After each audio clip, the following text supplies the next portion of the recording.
Welcome to Christ the Center, your weekly conversation of Reformed theology. This is episode number 644. My name is Camden Busey. I'm here in Grayslake, Illinois. I'm back with another great conversation and great guests lined up. I'm here with my good friend, Danny Olinger, who is the General Secretary for the OPC's Committee on Christian Education. Welcome back, Danny. It's good to see you today. Hey, thanks, Camden. Yeah, we're glad you could make it. I'm excited to be speaking with you. We've got a great conversation lined up, and as people watching the video can see, Danny's got his notes galore in his way. So you're not doing the 3x5 index cards, or less. Maybe there are a few in there, but we've got some multicolored notes. Yes, there we go. Just you've gone to colored. I like it. And we're going to be talking about some fun stuff. We've been having some conversations on the phone and over email, and decided to try to get one down for the podcast. We're going to be going a little bit in a different direction than we typically do, but still very organic and germane to the concerns here of Christ the Center. As we speak today about Catholic theology, specifically leading up to and then during and post-Vatican II, but doing so through the lens of the novels of British author Graham Greene. Graham Greene was regarded by many as one of the leading English novelists of the 20th century, very popular author. He combined a literary acclaim with widespread popularity, something that's actually quite difficult to do. And he's widely known and gained a reputation early in his lifetime, even as a major writer of novels, of what people have called Catholic novels. Even though apparently Greene did not like the phrase Catholic novels, he preferred to be thought of as a Catholic who wrote novels rather than a writer who wrote Catholic novels. But he also wrote political and espionage thrillers. For a time, he worked for MI6. And twice, now get this, now all of that you could say, wow, this guy's a popular writer, no big deal. Twice he was shortlisted for the Nobel Prize for Literature. So this is no joke. And why we're talking about him today is this, because in his works, Greene explored the ambivalent moral and political issues of the modern world, but often through a Catholic perspective. So he's wrestling with the themes inherent in Catholic theology and how they apply to the modern world. And there's a lot of opportunity for us to dive into the life and the works of Graham Greene to a degree and talk about these themes. But just to back up a little bit, of course, some people will know Danny is the author of Geerhardus Vos, a Reformed Biblical Theologian, Confessional Presbyterians. If you're watching the video, I've got a copy of that down there, a book that Reformed Forum published a while ago, and only have a couple copies left. So we haven't yet printed our second print run, but I'm going to have to do that soon. But copies are still available if you head on over to reformedforum.org/store, the book's there, and I'll get that mailed out to you as soon as I can, Lord willing. And we've had lots of great conversations through the years, and if you click on Danny's name on the episode description, it'll bring up all of our previous conversations, some of which include conversations on Vatican II theology. But Danny, I'd love for you just to remind people who may not have listened to those previous episodes or who may have forgotten, just your experience at Duquesne University out near Pittsburgh and some of your interactions with contemporary Catholicism through the years. Yeah, I had the opportunity in the 1990s to attend Duquesne for a master's in theology. And so I was right in the heart of Vatican II, Roman Catholicism, and just really enjoyed it. Got to really study the documents and the modern theologians, and hopefully with the goal of trying to help those in the Reformed faith as we engage with Catholics. And it's so broad. Catholicism is so complex that it's hard for people to make their way through. And so this I thought was invaluable to be able to experience that and then try to help others moving forward. Yeah, it is immense. Even 10 years ago, I believe the count was 1.2 billion Roman Catholics in the world. And when you think about any group that large, there's going to be huge variety and variation. I often like to make this comparison, and the comparison is apt, but when we're thinking about evangelicalism, just ask a Reformed person, or, what's an evangelical? And describe to me the range of views within evangelicalism. Well, that's a tiny sliver just in terms of numbers of what you might find in Catholicism. And so to ask what Catholicism teaches is actually quite a difficult thing. And you would imagine that given the structure of the church and the magisterium and the way the church views its own authority and its documents and pronouncements, you would imagine that it would be easier to just point to a document and say that's what Catholicism teaches. But often, especially with Vatican II documents, they're written in such a way where they can be taken in all sorts of different directions, and that's kind of the point, that it's meant to be this kind of thing that kind of binds people together visibly, but at the same time you can have a vast array and breadth of views where really you can find people who are hardcore conservative kind of tridentine Catholics. The Protestants are anathema. The Pope is, infallible come 1870s, all that stuff. And then you also find people that don't believe Jesus Christ rose from the dead physically, but it was a spiritual resurrection, and they're practically, not just practically, but just universalists.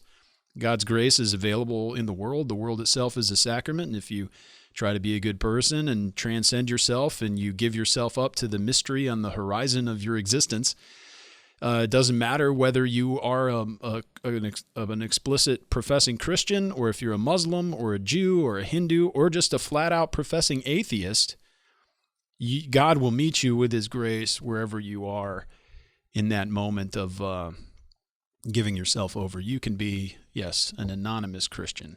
So we find all of that is under the heading of post-Vatican II Catholicism. And how did you find your experience at Duquesne, kind of dealing with flesh and blood folks that were all about that?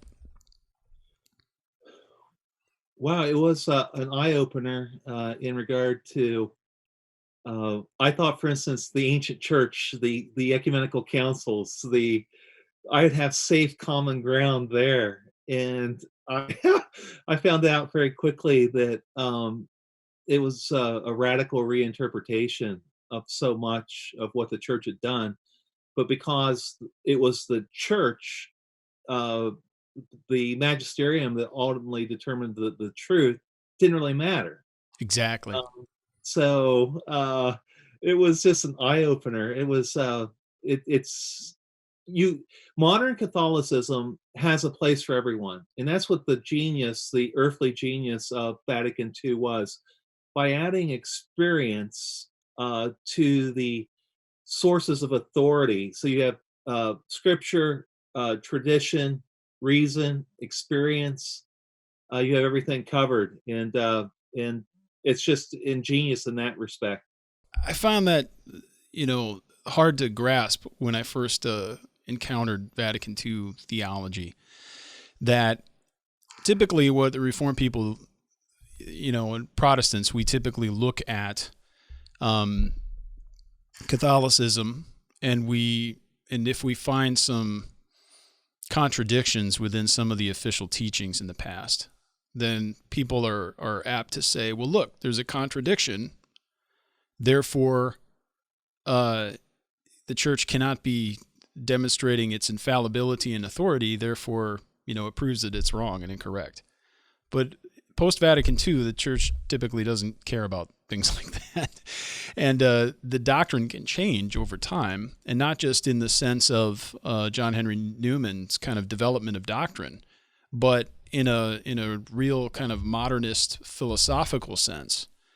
God can reveal himself in new ways that are authoritative and infallible, nevertheless might, on the surface, or even genuinely contradict prior revelation. So a guy like Karl Rahner could say we need Chalcedon was good and helpful, but it was written in the 400s, and we need a new Christology for an evolutionary view of the world. The worldviews have changed. Modern life has changed so much. We need new ecumenical documents that address matters in today's parlance or today's context or vernacular, whatever we want to say. And those documents of today might, in fact, contradict something that had been revealed before, because what was revealed before was for those people in those times and those contexts. So it can be taken in a very radical, historicized direction. But what that does is it allows for the church to go in any direction that it would like to go. You could have married priests. You could have female priests. You could theoretically, under such a philosophical umbrella, permit homosexual marriage. You name it. I mean, if God is still speaking today, and by that we mean could say anything and everything, independent of what He's said before, and independent of what He has revealed before, then really, everything is available and permissible to the theologian and to the church to declare it. So, anyway, these are the cultural and theological shifts that the church, the Catholic Church, was wrestling with in the 50s and then leading up to Vatican II, which was 1962 to 1965. Graham Greene, if my memory serves me, was born in 1904 and died in 1991. And so he came of age in a time which, basically came of age right when modernism was just ravaging the church, and not just the Presbyterian American church, but the whole world. And the Catholic anti-modernist oath was issued in 1910 when Greene would have been 6. But Greene's writings and his themes are often addressing real-life practical issues about doubt, guilt, nature of faith, how other people view other people, what your relationship to the church is, what it means to be a Catholic, so to speak. How were you introduced to some of these themes, Danny? How were you introduced to Greene in general? Who suggested that you take a look at these sorts of things for your own edification? Yes, when I was at Duquesne, I was at Grace Church in Swickley with Charlie Dennison, OPC pastor and historian Charlie Dennison, and he recommended that I start reading Greene, particularly the Catholic novels. And so I would read these novels the same time I was attending the school, and it was just amazing. I think Greene's his 5 Catholic novels are unparalleled. I think they're to me as good as anything written in the 20th century, and particularly when you combine his great ability as a literary figure, his ability with storytelling, his ability with plot, narrative, his ability with prose. He's considered, I think, perhaps the greatest prose writer of the English novelists of the 20th century. And then his insights into Catholicism during that time, it's just spellbinding. I found myself with what happened a month ago is I started reading Rusty Reno's diaries on him trying to find a place to worship in New York City during this quarantine, to observe the Mass. And immediately I thought of Greene's The Power and the Glory. And I thought, I need to read The Power and the Glory again. And I read it, and it's just like, this is even better than I remembered. It was spectacular. And then went on and read The Heart of the Matter, and also thought it was just, he is so prophetic in certain things that were coming up with Catholicism. And yet his theology, he's an apostate, a heretic, almost in certain respects. So you could see why he also just really rubbed Orthodox Catholics the wrong way when he was in the midst of writing these novels. Yeah. I picked up a few days ago a Burnt Out Case, as per your recommendation that we take a look at Greene, and really was loving it. And I'm currently reading The Power and the Glory. I haven't finished it yet. I'm hoping that, we can read that and perhaps revisit that in a future episode. So if listeners are interested, you can pick up Graham Greene's The Power and the Glory, start reading it, and hopefully in a future episode of Christ the Center, we can dive down into more specific detail with the themes in that novel and talk about the theological issues therein. But in A Burnt Out Case, you have this I hope I'm not spoiling anything because it was revealed pretty early on, but a world-renowned architect who's burnt out and finds no more joy in what he does, and he kind of enters into the heart of darkness, Conrad's heart of darkness, going up river in the Congo. eventually unto a leper colony, which is run by, a seminary. And these Catholics there, and there's a doctor kind of in charge of the leper colony who's an atheist. But the main character, this burnt-out architect, grew up a Catholic and was kind of labeled a Catholic, but doesn't believe. He's an atheist too. And what you find in that whole book is this notion that there's this contrast often between the atheists and the overtly religious, and they're often more categorized kind of as Pharisaical. The people that know, and the priests and the other, lay people who are very overtly religious are actually not the good people. and they don't live and they don't live out a true and genuine faith, with works of love, so to speak. The atheists are the ones that actually help people and love people.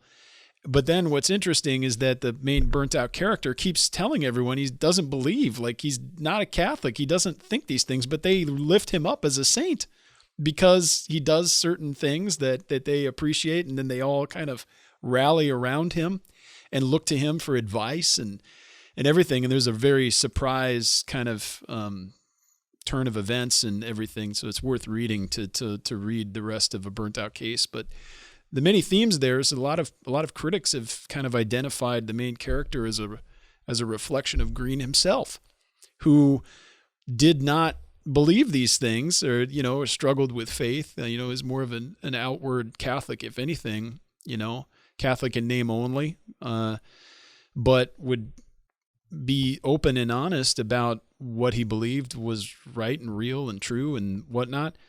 But no matter how hard he tried, people kept looking to him for religious answers and holding him up as some Catholic par excellence. Yeah, that's a great summary. That was that book was one of Charlie Dennison's favorite. And I believe it was because some of the tensions that you're describing there, in that Greene, I think, was getting to the fact that you could go through the motions of a Catholicism, a Vatican I Catholicism, and be far removed from God himself. And so what are you believing in? And that's was really getting at is, are you believing in this ideal, or you're believing in God himself? And so it's very existential, very much getting to the heart of the faith, which as you said, it was the last of his Catholic novels. And it did really discourage his good friend Evelyn Waugh, who had become famous also as a Catholic writer in England for Brideshead Revisited. Really saw in this book Greene leaving the faith and becoming a total lapsed Catholic. And so he was very disheartened by it. Waugh was very Orthodox, a very Orthodox Roman Catholic. And so, but I think it's brilliant on Greene's part literarily to start with Brighton Rock, which is a morality tale about a Catholic in a secular vision, and to move all the way through 20 years later and come to a burnout case, and he leaves it. He's leaving the faith, and it's fascinating to me because I kept on, as I first was reading these books and going to Duquesne, I kept on thinking, there's something here that Greene's saying about the tension one feels in being a Catholic in this system and what it means to live out this faith. And he's really, I thought he was exposing something there. And I think he was also onto something in that. So by that time, when he writes the book, it's exactly when John the 23rd is becoming Pope. So the book it fits that timetable exactly. And so there's a lot of frustration about modern Catholics like Greene on the edge of what was going on. And so John the 23rd was like their savior, that he was going to call this council and open up the church. Mm-hmm. But by this point, I think Greene had it. He writes this book, and it's underrated. I think it's one of his best. And it's not generally considered one of his Catholic novels, but I definitely think it is. And I think Roger Sherrick, who I think is the best interpreter of Greene, places it dead set in the Catholic novels also. Yeah, some of the other books we mentioned, like The Power and the Glory, those are often listed within that Catholic novel label, which is not a label that Greene Oh gave no. to his books, but I can't, the Burnt Out Case, of course, it's right there in the middle of it. You have this guy in a seminary, dealing with lepers, and you have all those biblical themes of leprosy, and all of that is still evident and at work within the book. But wrestling with these deep themes of what is it to be a Catholic, what is it to be a saint, what is it that other people see and venerate about people, and why do they do that? It's just deep. It's what literature ought to be. I mean, in this true Yeah. sense of the art form. It's not just reading for entertainment. That's what genre fiction's for. But if a book is true literature, this is my opinion. I mean, other people have different ideas. Some people view genres as just types of writing, and then literature is another genre. I don't subscribe to that theory. I think there are genres of writing, but if something is truly literature, it transcends the genre and addresses issues of human existence in an artistic way. So you can find a lot of the books of Cormac McCarthy, for example, ostensibly as westerns. They're, or apocalyptic, the road. But it's literature because it's not meant for the purpose of escapism within a certain setting or form. You're not reading The Road just to be entertained by zombies, as you would if you're reading other apocalyptic literature. You're reading The Road to deal with, the human plight. And so what we find with a lot of these other works with Greene, they can't just be categorized. Now, I haven't read his thrillers and whatnot, but with the Catholic novels, no matter what setting we find themselves in, they're certainly not limited by genre. They're true literature, and they're truly dealing with these deep issues, and they reward the patient and thoughtful reader in the way that good books ought to do. Oh, I totally agree. There's a fascinating introduction, actually a 50th anniversary piece that John Updike wrote on Greene's The Power and the Glory. And you could tell how much Updike appreciated Greene, but Updike points out that Greene, in these novels, Greene is identifying his characters. The central characters are born of another world, and they're trying to find their place in this world. And what happens is that Greene has such expertise in describing London or describing West Africa or describing Mexico that you're there. But then he puts these characters in opposition to them, except for one place, and that's The Power of the Glory, where the whiskey priest becomes identical with the land. But it's brilliant because you begin to realize he's moving on like 4 different levels at once, and I think that's why he becomes a fascination to some of the great literary figures of the 20th century. Orwell was fascinated with Greene's Catholic novels. Wall was fascinated with Greene's Catholic novels. Flannery O'Connor was fascinated with them. John Updike. I mean, these are the heavyweights, and they're all coming back to Greene and saying, "Hey, there's something deep going on in these novels." Mm-hmm. Absolutely. So, tell us a bit about how Greene interacted with the church itself. Some elements of his biography. How was he received? We've already kind of described that he kind of maddened some of the officials, but in what way? And how did the struggle that is described within his novels kind of reflect what was going on in the church as a whole? Yeah, wow, this is where to start.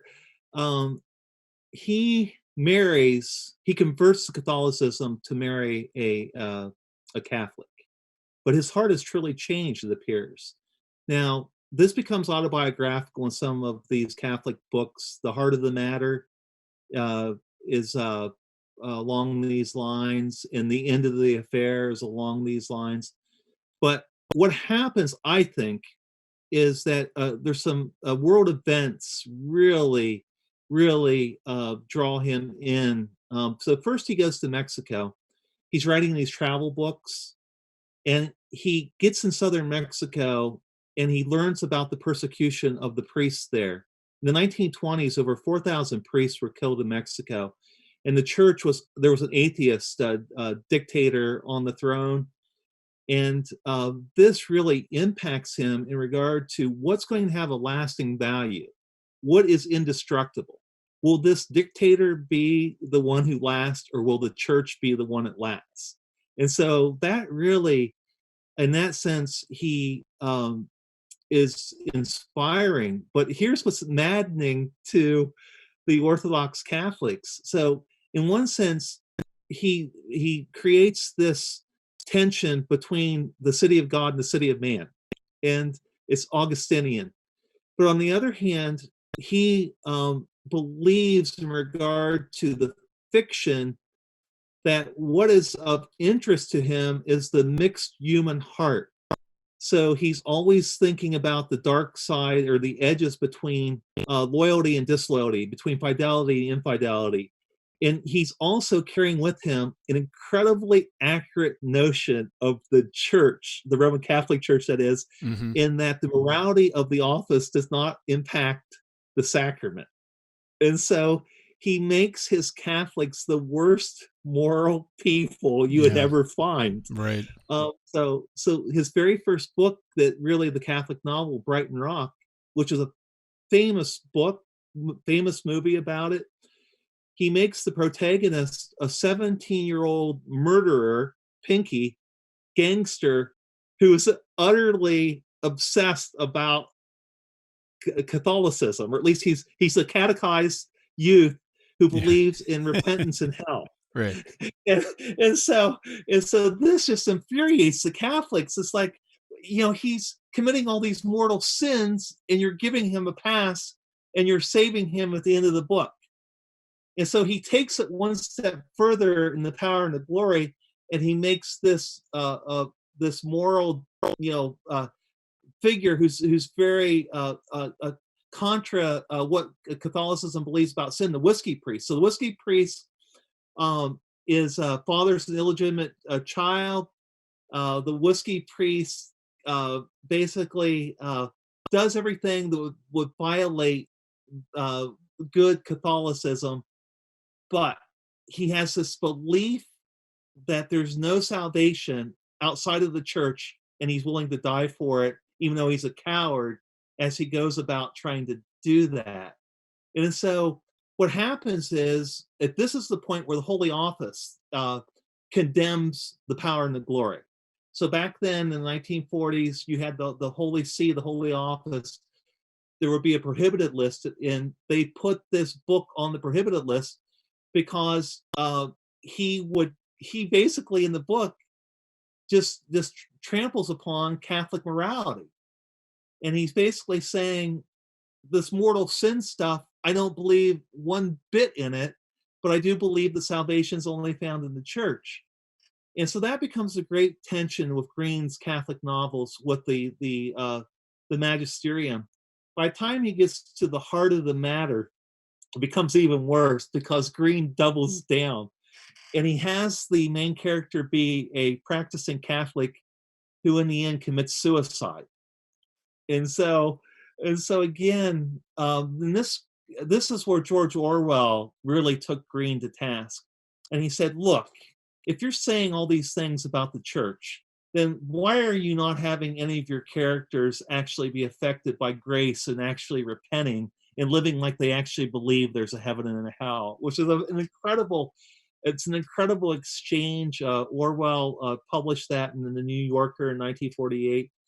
And so it's just, so what the Catholic Church is struggling with is, he's the most famous Catholic author in the world, much less England. He becomes the spokesperson by default. And here he is trampling upon these matters, but at the same time, what he is doing, and this is what I found so fascinating 25 years ago at Duquesne University, almost every one of his themes, in a certain respects, anticipates the change from Vatican I to Vatican II.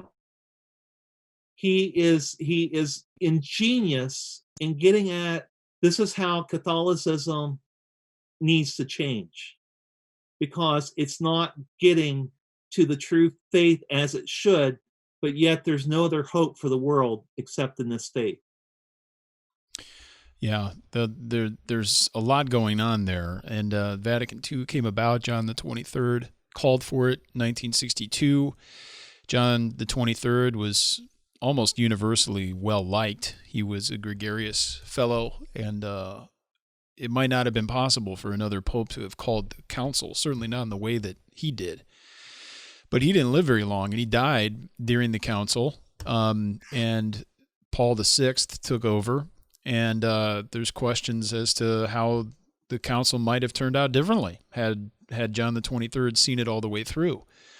But even given Paul VI, who was much more conservative, came into power to reign as the Pope, I think widely recognized Vatican II changed things. Now there's a great debate as to how and according to what principles. There's a view that there's a great liberalizing of the church. There's another view, which is championed also by Cardinal Ratzinger, who is the Pope Emeritus at the moment, that viewed the church not as changing radically or liberalizing, but changing significantly according to an older tradition. So there's these twin parallels.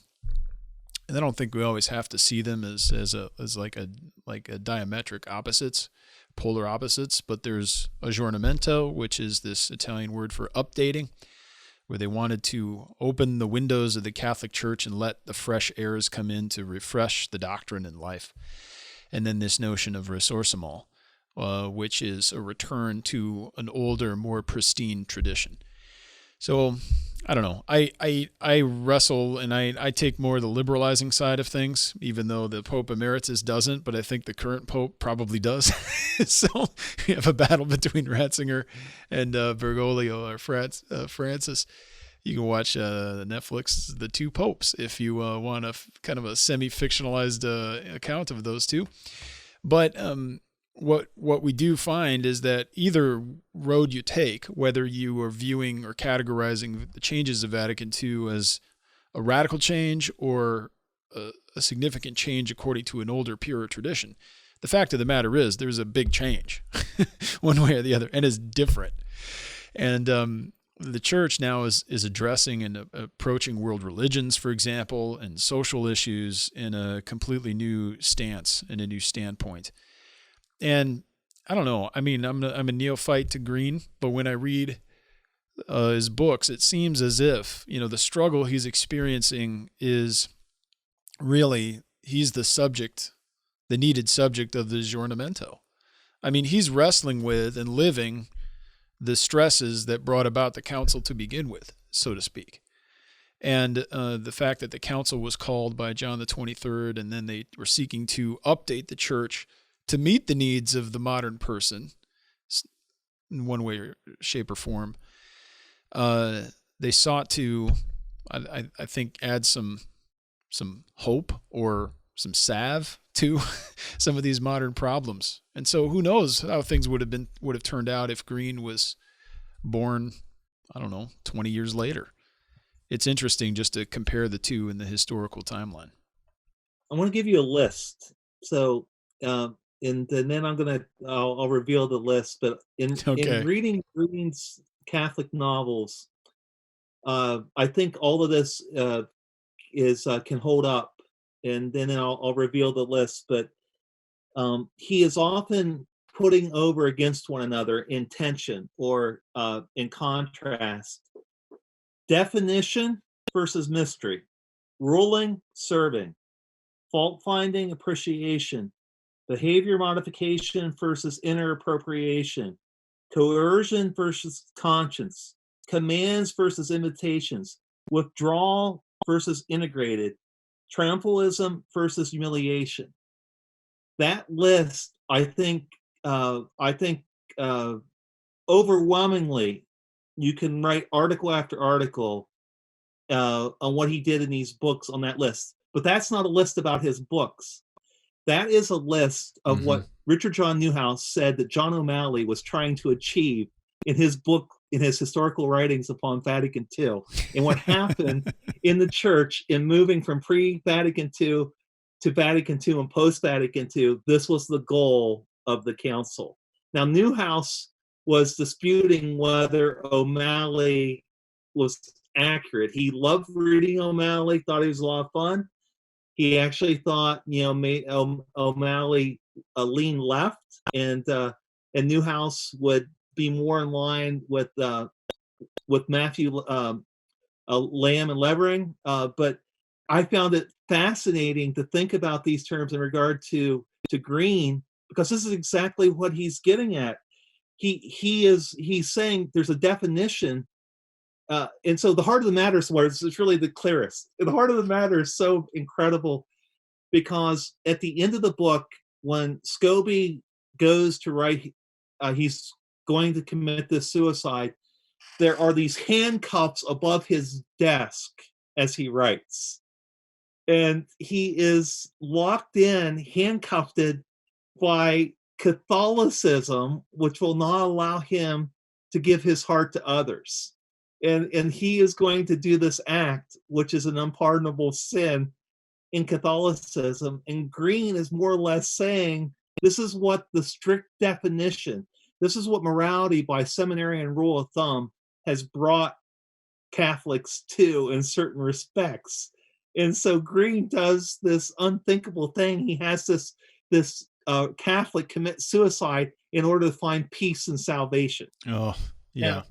It's absurd on one level, right. But on the other hand, it's a fictional way of exposing the tension of what was going on in Catholicism. Sure. Yeah. So we see these aren't, again, not just books for entertainment or for plot twists and surprise, but these elements within the book are meant to be the occasion for wrestling with theological themes in a way that would otherwise be somewhat inaccessible. Not totally inaccessible, but when you address things through fiction in this way, your brain can get a different handle on the issue, and you're forced to address themes and things from a different vantage point, a different perspective, whereas pure, scholastic attempts to address some of the issues are just not going to get to them from the same vantage point. They're not going to access things on that level. One of the most fascinating ways to read Greene is to look at the doctrine of original sin in children, innocence and sin, in that he has some of the most brutal passages. One's, it's sort of like when you read Updike in The Baby Drowns in Rabbit Run, you have to put the book down. Or like you mentioned, Cormac, when you're reading The Road, right, and you have to put the book down. Almost every one of these Catholic novels, he's dealing with children, and he's saying they're born in sin, and that there's going to the grace of God is needed to save them, and so. And that's what makes the power and the glory, for instance, just so unbelievable, is the scenes with the children. His illegitimate daughter, Greene writes, so the whiskey priestess' illegitimate daughter, Greene says, has a stain on her heart like a spoiled spot on a piece of fruit. And it's just so striking in that he is not going to be like the secularists who say all the children are saved. Mm-hmm. And he's going to put all the realities of sin and corruption, death and salvation in regard to these children. And it makes such gripping fiction. I believe that's the key to understanding the change in Greene. So I think his best non-Catholic novel is The Quiet American, which was really, it's an unbelievable book because it foretold Vietnam.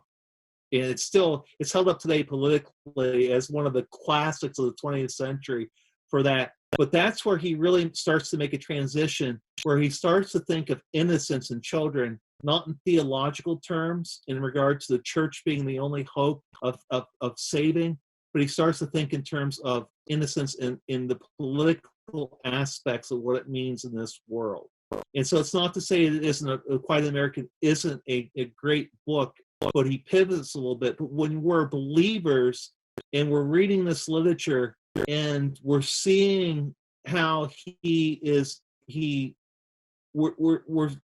being carried along with the plot in the story, but he's adding, this is what's happening with original sin. It's so powerful. And so this is why preachers absolutely need to read literature like this. And he will be able to communicate the structure, to use the language, to be able to see how this great artist has done this. And so that's where really the secondary reason I started reading Greene is my mentor, Charlie Dennison, said, you got to become a better preacher. You better start reading great literature.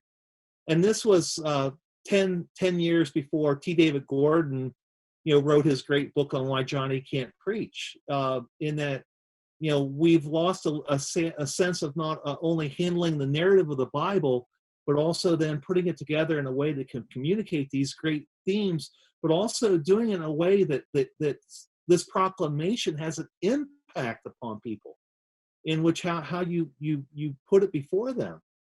Yeah. What were some of the writers and works that Charlie recommended to you right away? When he said that, read good works, great works of literature, he wasn't just telling you to go find them yourself, was he? He had some ideas. Oh no.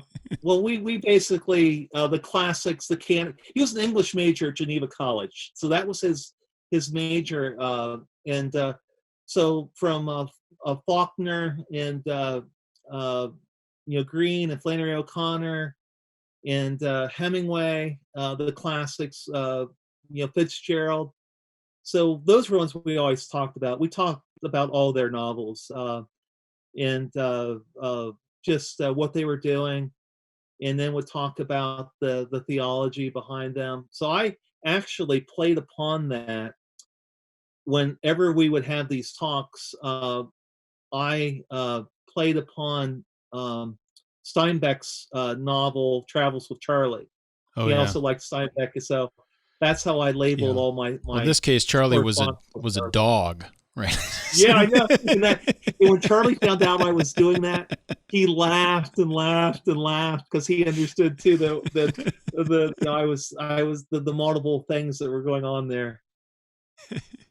Oh, my wife loves that book. Oh, Steinbeck! If I could write like Steinbeck, I'd just keep cutting more and more out. That's tremendous. So what have you, speak to me a bit about some of these, authors like Graham Greene. You mentioned Evelyn Waugh, you mentioned Flannery O'Connor. We've talked about Cormac Mccarthy. Cormac McCarthy, not a Catholic. So, but yeah, wow. How would you kind of group these together, or at least compare and contrast them? Maybe doing so would provide a bit of assistance to people who might not only want to read some books by Graham Greene, but look at other not works that are necessarily similar in style or theological viewpoint, but similar in the sense of the effect that they might have upon you and the value that they present for theological reflection. Yeah. Brideshead Revisited, not only the book, but this is one of the rare places where the miniseries that was done in the early 80s is fantastic in regard to there's this thread of grace that's running through this narrative. The Hound of Heaven is pursuing this family, and Waugh is so great at the events of everyday life. That's an unbelievable book. In regard to others, Flannery O'Connor's Wise Blood, spectacular, and that's actually also one of the few books that has a great movie. So the 1979 movie is I give it the biggest thumbs up on it, and that's another one where see what's interesting. Both O'Connor and Greene in their fiction were believed that they were not interested in morality. They were interested in belief, and so they were coming at it and writing the fiction with that trumping the morality. And so there, it's incredible to read. And so that Wise Blood, and then Violent Bear It Away. It's a fantastic book.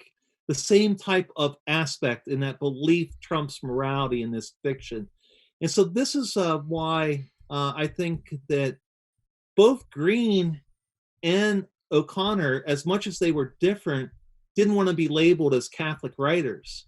They saw themselves as writers, but they did have this transcendent theme Of course. of belief and of the God acting that really impacted them, and it makes them quite powerful. Though it's interesting is that Greene frustrated O'Connor. She, maybe it's the fact that I thought about this a little bit, in that she made her Protestants be the one that were morally degenerate. He made the Catholics morally degenerate. But I think she thought he was being a smart aleck Jansenist in the way he was doing things in his literature. And was she categorizing the Protestants as such because of the cheap grace and the antinomian charges that many of the of an older Catholic a Vatican I Catholic would place upon a Protestant? You can be justified by grace through faith. Live however you want. I know. I think it's more with her. So she's the opposite of Greene. So every day of her adult life, she read 2 hours of Thomas Aquinas in the morning. I mean, wow. she was just disciplined Orthodox Catholic who believed with her whole heart. But in some respects, you might think that she might have been mocking the Protestants for that. I don't think it is. I think it's more her sense of place comes through in where she was living in Georgia. That sense of place. Being in a Christ-haunted region, as Ralph Wood puts it for Flannery O'Connor, that's what she's bringing through more than mocking them. Is that sense of place? And Greene brings a sense of place in his own way. It's either England or it's Africa or it's Mexico, and he's brilliant. Both of them are absolutely stunningly brilliant in a sense of place. Mm-hmm. That's tremendous. So where would you go, with a recommendation if you're going to provide, if someone hasn't read any of these, and where would you say, what would be the first 3 that you'd pick up? They don't necessarily have to be the best 3, but in terms of what would be a good place to start. Wow. Oh man. It's hard to pick. I think for Graham Greene, I would probably read The Power and the Glory first, and probably read the Heart of the Matter second. While I read Brideshead Revisited, for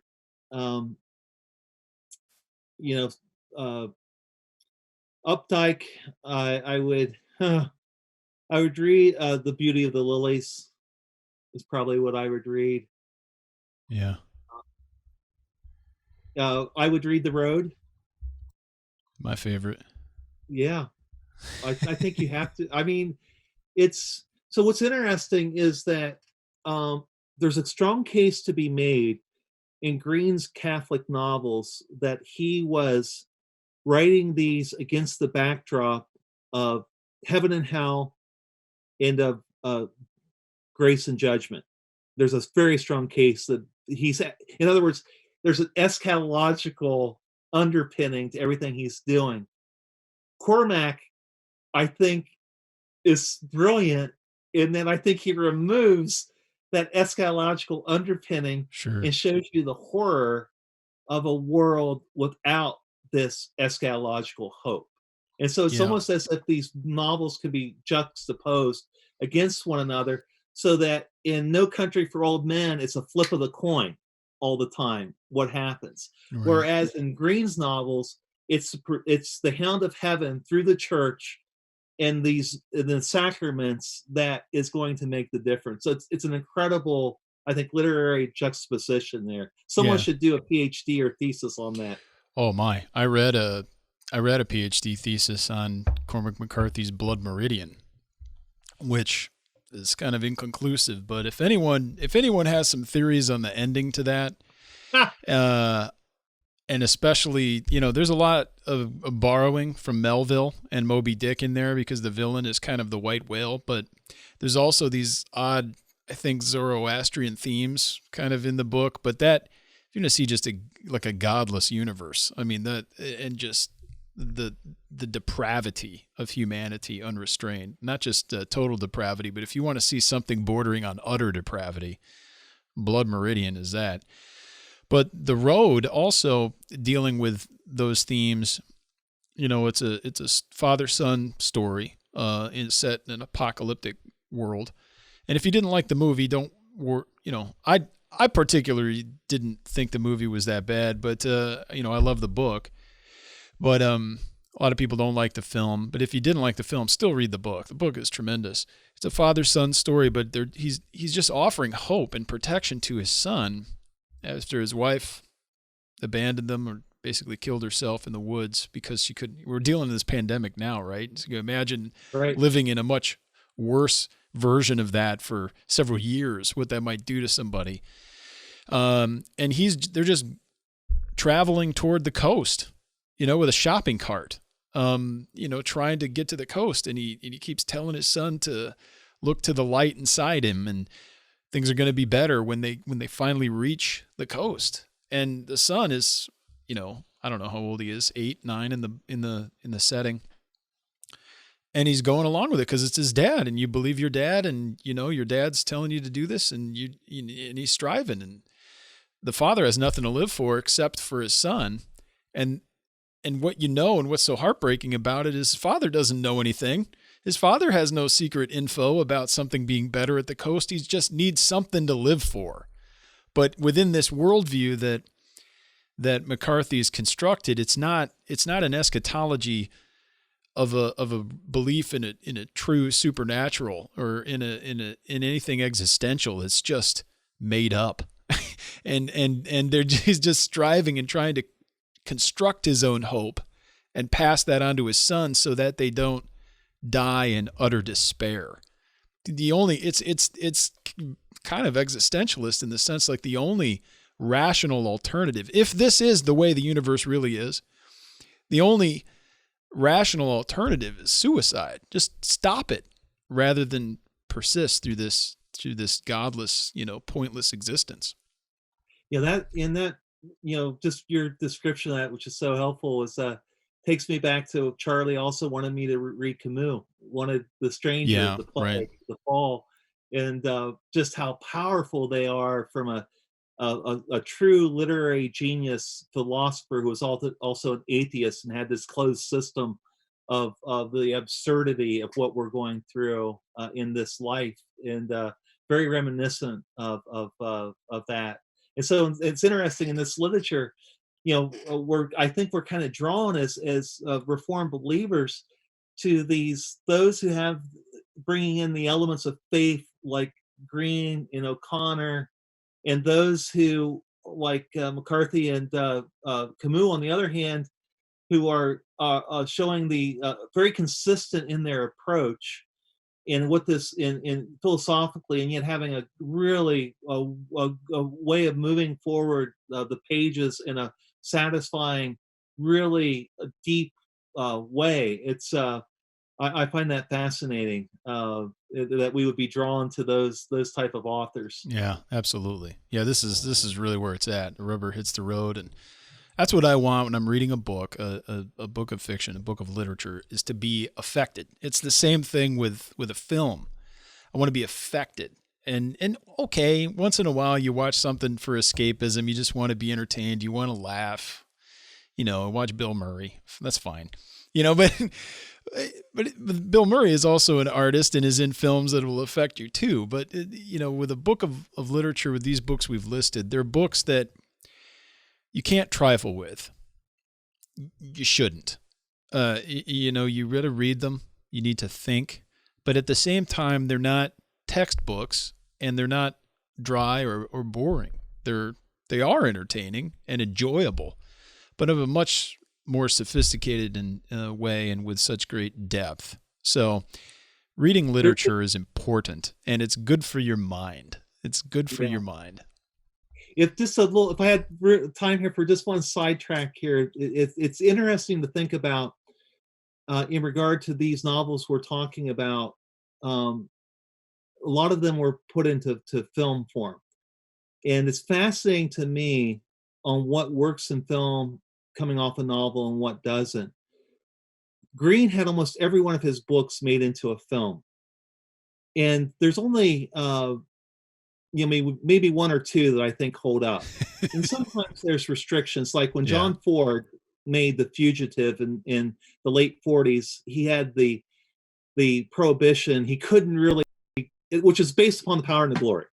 Henry Fonda as the whiskey priest, based upon The Power and the Glory. And he really can't show on film what the book is doing. But what happens is that, to me, why can Greene write the screenplay of one of the greatest movies of the 20th century, The Third Man, and it holds up so well, and I think it's on the top 10 list of almost every serious critic, and in its portrayal of Henry Lyme, the Orson Welles character, and yet his Catholic novels don't hold up well, or why No Country for Old Men, the Coen Brothers film, can be so fantastic. We won't give in to Billy Bob Thornton's All the Pretty Horses, but in regard to that, the Third Man is about friendship. It's about friendship and what that means and what you will do for friendship.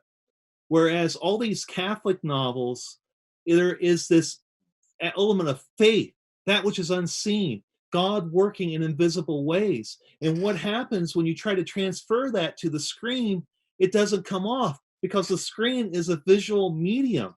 Whereas when you're reading, there's something that's left to the imagination in regard to things. So I think there's something to be said in which it's very rare that you get a movie that can do this, whether Horton Foote's Tender Mercies with Robert Duvall or something. It's really rare that you can get a movie that can talk, be a Christian in that sense that these great novels are.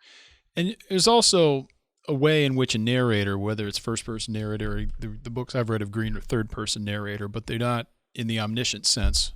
The narrator's not telling you everything. And maybe the narrator doesn't know, but it works. But you can also in novel explore states of mind that in film you have to express them either through dialogue or through a voiceover in which the author, the character is speaking to you somehow. There have to be other devices, and depending on how the novel was worked, the screenwriter may or may not be able to convey the full weight or depth of meaning. And so when a book is translated to a movie and it's done poorly, often it's just the artifice or the shell of it that gets transferred, and the real depth of it sometimes gets missed. You get the setting, you get the look of the characters, you get the actions they perform, but it's almost hollowed out if it's not done well. And it's a great challenge. I mean, you're changing art forms. You really are, and so that's why it's so hard for it to be good in both. A great example from Greene in that is The End of the Affair. So he has a non-believing narrator. Bendrix doesn't believe, and in the book, Sarah is the one that's converted, and one of the great lines Greene ever writes is that she caught the faith like she caught a disease, and that's what she says in the book. But what happens is through her conversion to Christ, to Christianity, these other characters are affected after her death. And so this unbelieving narrator, by the end of the book, comes to believe there is a God. He didn't believe there was before, but he hates God because God took away this person he loved, Sarah, because she became this Christian. Well, that became in 1999. That was a major release as a movie with Julianne Moore playing Sarah part and Ralph Fiennes playing the Bendrix part. Is a Neil Jordan film. How do you communicate that this is what the book is about? So they recreated the Blitz during London. It's beautiful. It's spectacular.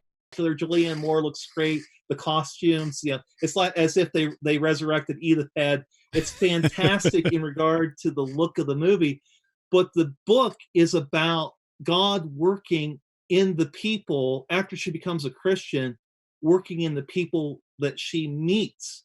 And so he's going back and read from her diary, and he's talking to these people, and he's finding out that she has impacted their life by her witness to Christ. In the movie, it's just about the loss of the love between him between Bendrix and Sarah, and there's not that sense point of the book where the Lord has been working in the life. Yeah, that's a great example where the rubber hits the road. You see something else is translated, and when you now, whether the screenwriter knew that or not, I am making no judgment. I have not seen the book or seen the movie or read the book. But often when things get translated and or transitioned from one form to the other, that's exactly what might happen. Something else is is emphasized entirely differently. Unless you have somebody who understands those things deeply and has a mastery of kind of both forms and can transition one to the other, it's very difficult to do. Which is why something like No Country for Old Men, which is taken from a Cormac McCarthy novel, and I don't know who did the treatment for that. I don't know if McCarthy did himself. He has written a screenplay before, but I think his first one was something recent, which actually was not. I'm going to say good. Joel and Ethan Cohen. They might have done it themselves, and they're masters. Yeah. And that it does transition very well to the screen. Before we go, I would want to recommend another work by Cormac McCarthy on the nature of faith and kind of apologetics. He wrote a play, not a screenplay, an actual play called The Sunset Limited, which is the name of a train.